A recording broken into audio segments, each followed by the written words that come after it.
Le journal Étienne Nabédé. Mesdames, Messieurs, bonjour. Bienvenue dans cette édition. Voici le sommaire. Semaine de la coopération Togo-Japon, une délégation du ministère des Affaires étrangères et cadre de l'agence japonaise de la coopération internationale en tournée de la préfecture de Dakwen. La tournée de 3 jours va conduire la délégation sur les chantiers réalisés par le Japon dans les régions des Savanes et de la Kara. WANEP Togo organise ce matin à Lomé un colloque sous-régional sur l'éducation à la paix, à la non-violence et à la justice sociale. La rencontre va contribuer à l'institutionnalisation de l'éducation à la paix dans le système éducatif togolais. Au Mali, le lancement du programme de désarmement, démobilisation et réinsertion peine à entrer en vigueur. Les ex-rebelles refusent de rendre leurs âmes sans obtenir au préalable des garanties. Et puis sport football, la 4e journée des éliminatoires de la Ligue européenne des champions de football. Les derniers matchs ont été disputés hier.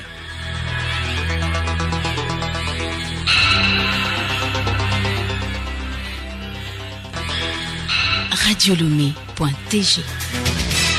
Mesdames, Messieurs, à nouveau bonjour. Une délégation composée de cadres du ministère des Affaires étrangères et ceux de l'agence japonaise de la coopération internationale, la JICA, a séjourné hier à Kachamba, dans la préfecture de Dankwen. C'est la première étape d'une tournée de 3 jours qui va conduire également la délégation sur les chantiers de construction des ponts de Kachamba sur le fleuve Kara et sur le Kumongu. L'initiative s'inscrit dans le cadre de la semaine de coopération Japon-Togo. Marie-Claire Pagnou. Financé par la coopération japonaise internationale JICA à hauteur de 15,8 milliards de francs CFA, le pont de Kachamba à environ 80 km de Bassar et Kumongu sur la RN17 ont respectivement 160 et 120 mètres de longueur avec 3 et 4 travées. Après 29 mois de travaux sur les 39 prévus par le projet, 70% des travaux ont déjà été effectués, dont 95 à 97% pour le pont de Kachamba. L'objectif de ce projet est, selon Boinjo Chochoko, directeur régional des travaux publics, de favoriser un trafic fluide sur la RN17, assurer une route alternative au tronçon de Sokodé-Kara-Sadori de la RN1 et surtout de renforcer la compétitivité du corridor grâce à l'augmentation du volume de transport des marchandises en transit des pays enclavés. À la question si les ouvrages seront rendus dans les délais prévus, c'est-à-dire en octobre 2019, le chef de projet rassure. Le projet est exécuté par le ministère des Infrastructures et des Transports et la direction des travaux publics. La semaine de la coopération Togo-Japon, première du genre, est l'occasion de faire le point sur les projets en cours d'exécution au Togo. Ce jeudi matin, l'équipe se rendra donc à Saguebou, dans la région des Savanes, pour la visite du site du projet d'approvisionnement en eau potable en milieu rural. De Kara, Marie-Claire Pagnou pour Radiolomé. Merci à toi, Marie-Claire Pagnou. Deuxième jour, ce jeudi, de la quinzaine de la 4e séance plénière de la 2e session ordinaire de l'Assemblée nationale. 2 projets de loi, l'un portant Code général des impôts et l'autre relatif au livre de procédure fiscale, vont être étudiés et examinés en vue de leur adoption. Les travaux d'hier ont été ouverts par la présidence par la 3e vice-présidence, Madame Dangba Zonvide, en présence du ministre Yaya Sani de l'économie et des finances, commissaire du gouvernement. Amara Moussa. Cette plénière, sous la présidence de Mme Dagma Zonvide, 3e vice-présidente de l'Assemblée nationale, a été essentiellement consacrée à la présentation du rapport de la Commission des finances et du développement économique qui a eu à plancher sur les 2 projets de loi après leur adoption par le gouvernement, suivi d'un débat général au cours duquel les élus ont eu à poser des questions à la Commission et au ministre Sani Yaya pour des éclaircissements. Les 2 outils juridiques viennent donner une certaine cohérence au système fiscal togolais quand on sait que le Code général des impôts encore en vigueur est issu de la loi numéro 83-22 du 30 décembre 1983 et qui connaît plusieurs modifications au titre des lois de finances successives. Une fois adopté, le Code général des impôts rénové et le livre de procédures fiscales permettront de réformer en profondeur le système fiscal en fournissant à l'OTR les moyens juridiques pour une action efficiente. À noter que les deux projets de loi soumis à l'adoption du Parlement prennent en compte les recommandations des institutions financières internationales, notamment le FMI. Ils sont également en règle avec les dispositions fiscales de l'UEMOA et de la CEDEAO. Les travaux se poursuivent ce jeudi. Écoutez Radio Lomé sur le web sur le www.radiolomé.tg. Le réseau ouest-africain pour l'édification de la paix ONEP et le gouvernement togolais veulent inculquer aux enfants et à la jeunesse les valeurs de paix, de la non-violence et de la justice sociale afin de faire d'eux des artisans de paix de demain. Un colloque sous-régional sur l'éducation à la paix en milieu scolaire et universitaire a réuni ce matin des acteurs à Lomé. Geneviève Pougnon. Premier du genre au Togo, ce colloque vise à contribuer à l'institutionnalisation de l'éducation à la paix, à la non-violence et à la justice sociale dans le système éducatif togolais. La rencontre se veut un cadre de réflexion et de prise de résolution pour un Togo où les citoyens participent à l'édification d'une société plus juste et paisible. Messan Peruchi Marceline, présidente du conseil d'administration de ONEP Togo. Ce colloque est l'aboutissement d'un travail collectif et participatif que le ONEP Togo a commencé depuis 2009, qui a consisté au niveau du préscolaire, dans les écoles de Palimé et de Lomé commune, à établir un programme pour instiller des valeurs de paix au niveau du préscolaire. Et aujourd'hui, dans 133 écoles de Palimé et Lomé commune, il y a des clubs de paix dans ces écoles-là. Les enfants sont formés à véhiculer entre eux et avec les éducateurs des valeurs de paix. Enjeux et défis de l'éducation à la paix, à la non-violence et à la justice sociale en milieu scolaire et universitaire au Togo. À travers ce thème, ONEP, avec les experts de l'éducation, réaffirme la nécessité de faire de la paix une thématique pour une cohésion sociale effective qui prend ses racines dans le système éducatif. Adédié Komi Haïté, chargé de programme au secrétariat technique permanent du plan sectoriel de l'éducation. En 2014, une étude qui en fait était un état des lieux et on s'est rendu compte que dans nos écoles, il existe des violences de type physique, c'est-à-dire les bastonnades, les punitions, les corvées. Il y a des violences de type psychologique, c'est les injures, les mises à l'écart. Il y a surtout des violences de type sexuel, les harcèlements et les cas de grossesse en milieu scolaire que nous catégorisons dans les violences. Et avec les actions des partenaires, le ministère est arrivé à faire, c'est d'élaborer un manuel pour former les enseignants. Donc au jour d'aujourd'hui, presque tous les enseignants des écoles sont formés à la lutte contre les violences. Cette rencontre s'inscrit dans la mise en œuvre du projet d'éducation à la paix en milieu scolaire et universitaire initié par ONEP depuis 2009.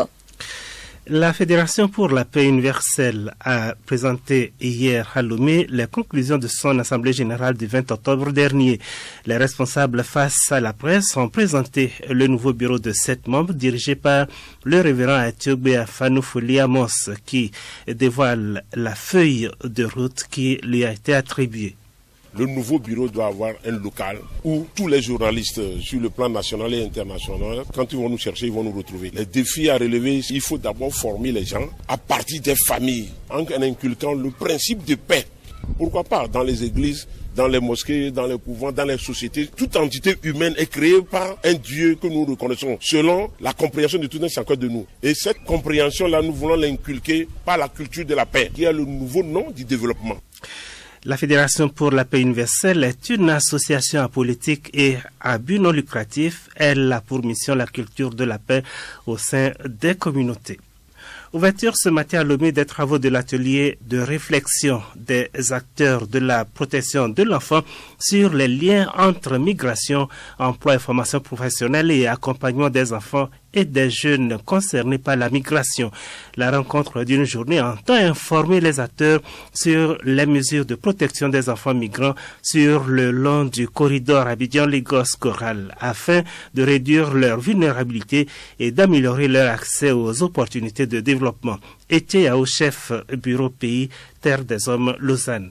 Au cours de cette réunion, on peut donner des éléments de résultats après 1 an et demi de mise en œuvre. Au niveau du Golfe de Guinée, c'est dans les 5 pays, notamment la Côte d'Ivoire, Ghana, le Togo, le Bénin, le Nigeria, c'est environ 7 888 enfants qui ont été touchés par le projet. Et au niveau du Togo également, après 1 an et demi, c'est environ 2813 enfants qui ont été déjà touchés. Pourquoi cet atelier? On a constaté que pour la plupart des enfants qui migrent, les enfants migrent souvent pour des raisons économiques, pour des raisons culturelles, mais également pour des raisons d'opportunité.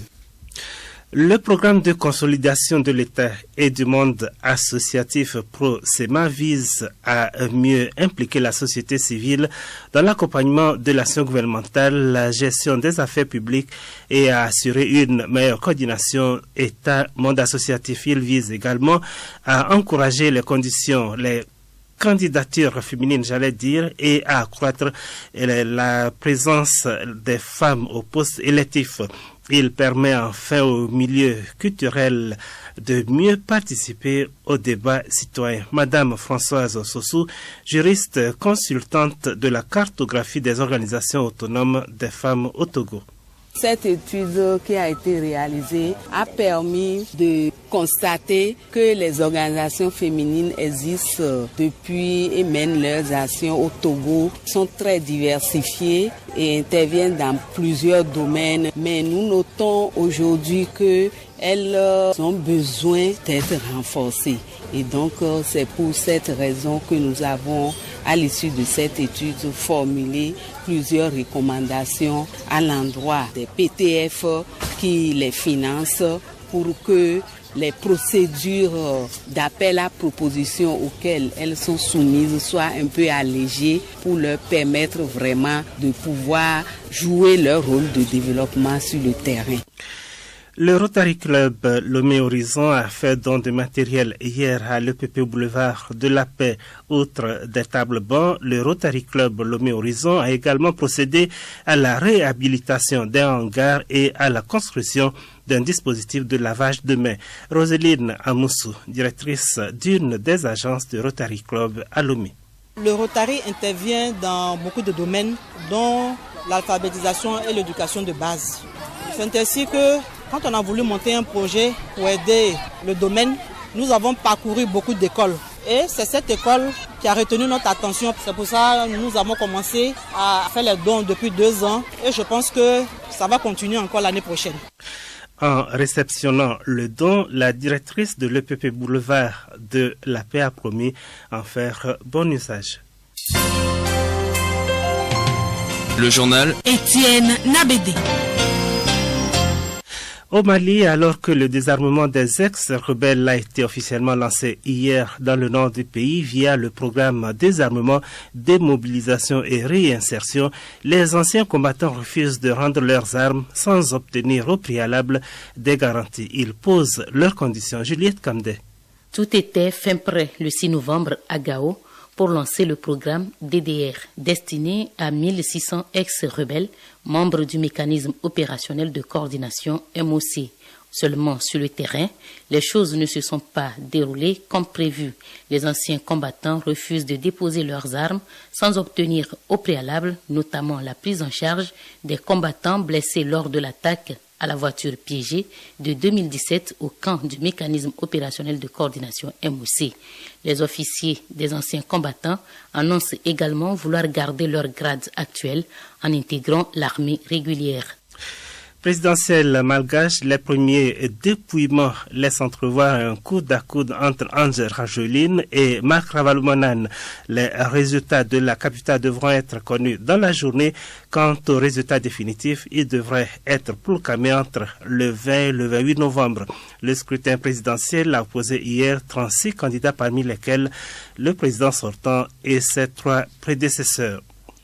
Magazine agricole sans transition, l'Institut technique de recherche agronomique ITRA poursuit ses recherches et la vulgarisation des semences. Des boutures de nouvelles espèces de manioc cultivées au Nigeria plus précisément, sont en expérimentation au Togo. Quel en est le processus? Odette Pirin. Le manioc et ses dérivés sont consommés en grande quantité en Afrique. Au Togo, l'introduction de ces espèces étrangères vise à relancer la culture de manioc. Bedin Bede Bonfo, directeur général de l'ITRA. L'ITA va nous outiller en mettant à notre disposition des équipements de laboratoire pour une multiplication rapide et une production à grande échelle de boutures à mettre à disposition des planteurs togolais. Et dans ce cadre, il y a déjà même 4 ou 5 chercheurs qui ont été formés à l'ITA sur la technique de multiplication rapide des plantes au laboratoire. Donc c'est un processus qui est engagé. L'introduction d'une culture étrangère au Togo passe d'abord par l'expérimentation. Koku Zupuya, directeur du centre de recherche du littoral de l'ITRA. Nous venons de recevoir de l'ITA 3 variétés de manioc que nous n'avons pas encore au Togo. C'est sur initiative du chef de l'État. Nous les avons déjà mis en terre et nous les avons mis dans 3 blocs. Et chaque bloc contient les 3 variétés plus une variété togolaise. Et nous allons les comparer sur le plan agronomique. Quand on parle de plan agronomique, il y a les aspects phytosanitaires qu'on doit tenir compte. Il y a les aspects rendement et puis sur le plan organoleptique. Donc, autrement dit, après la récolte, nous allons tester ces variétés auprès des Togolais pour voir est-ce que ces variétés répondent à leur satisfaction, aussi bien en manioc bouilli, en manioc pilé, et en gari, en tapioca et en cossette. À jeudi prochain.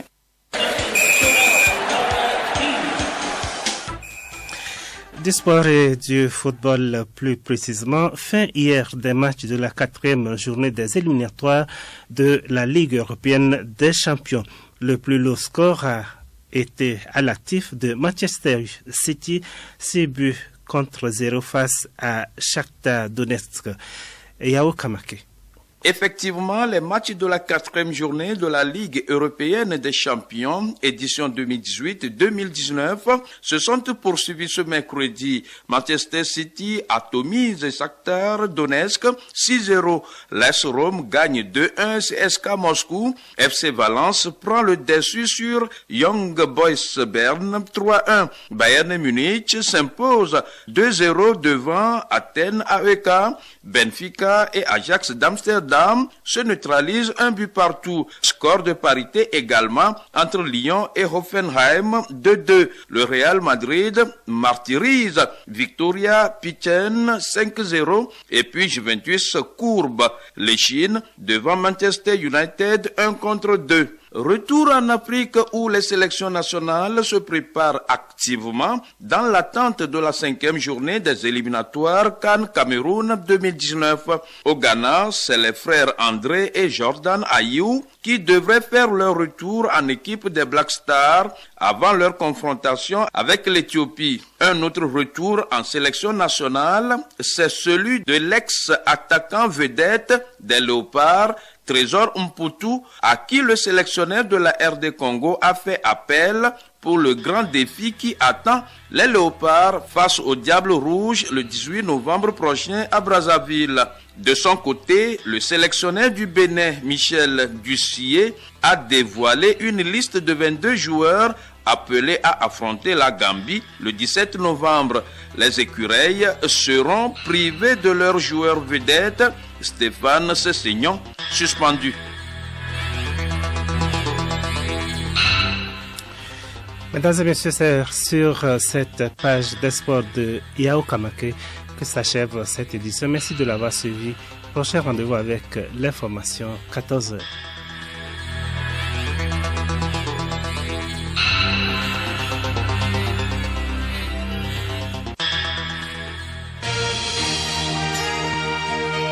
Radio Lomé, boîte postale 434, email radiolomé@radiolomé.tg.